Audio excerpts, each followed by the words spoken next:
So here's what a SWIZA scale looks like.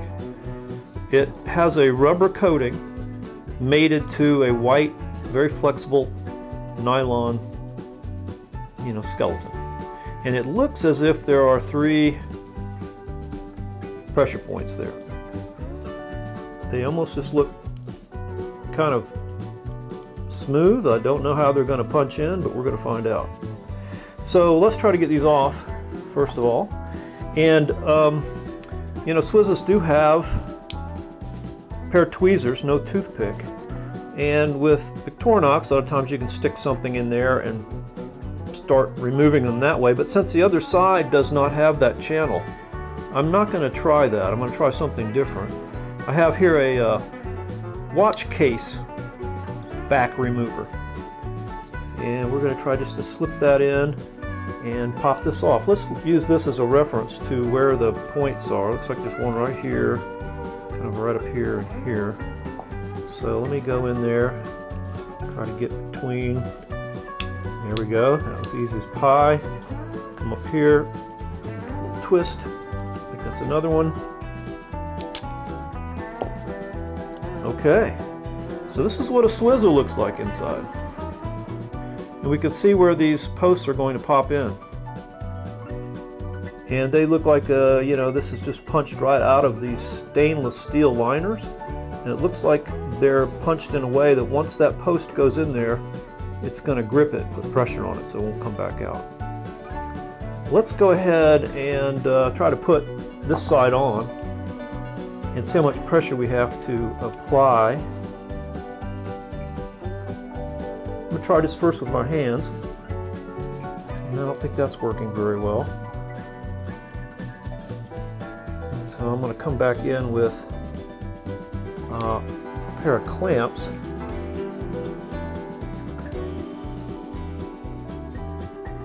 And if that doesn't work, I'll get a little vise out. So this is just a pair of clamps with rubberized teeth. Shouldn't hurt anything. Put a little bit of pressure on there. Seems to be helping. And we'll go to this end. Careful not to get that Phillips. I'm not sure this is going to work.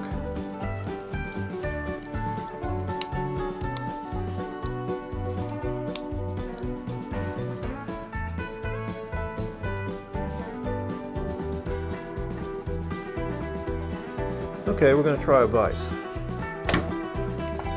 happen to have a little portable vise here.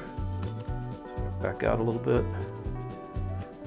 And we'll just put it in there, give it a squeeze, see what happens.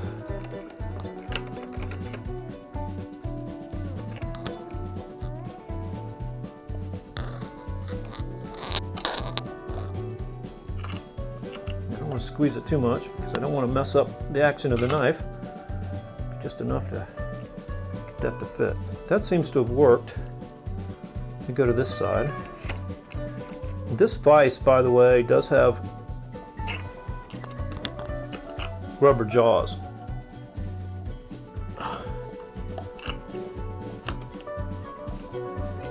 And let me go here and just try the middle a little more.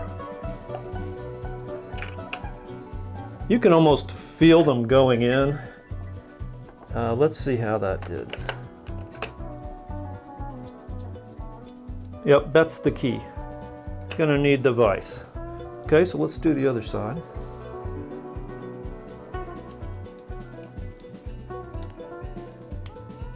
A little bit like shucking an oyster.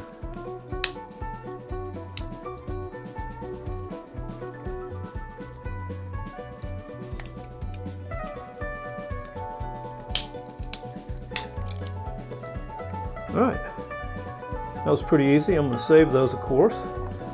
I don't know if they're reusable. I don't see why they wouldn't be.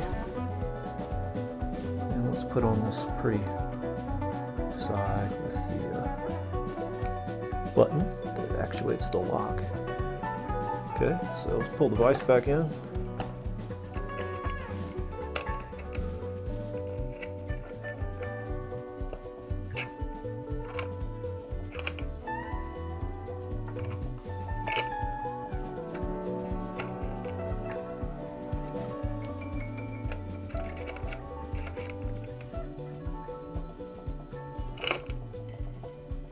It's interesting, there's no, you don't hear a snap.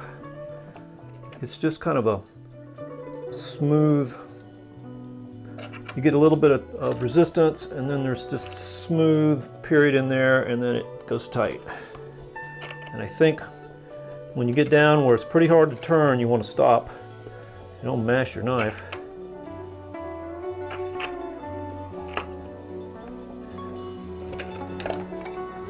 So let's check it out. Those scales look on there good.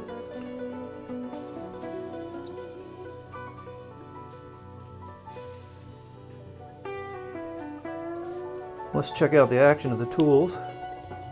Phillips is fine. Can't remember what else these have, frankly.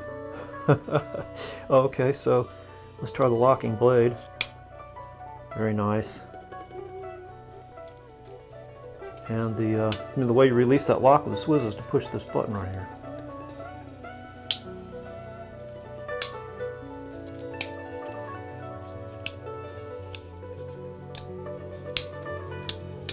All right, stick those tweezers back in.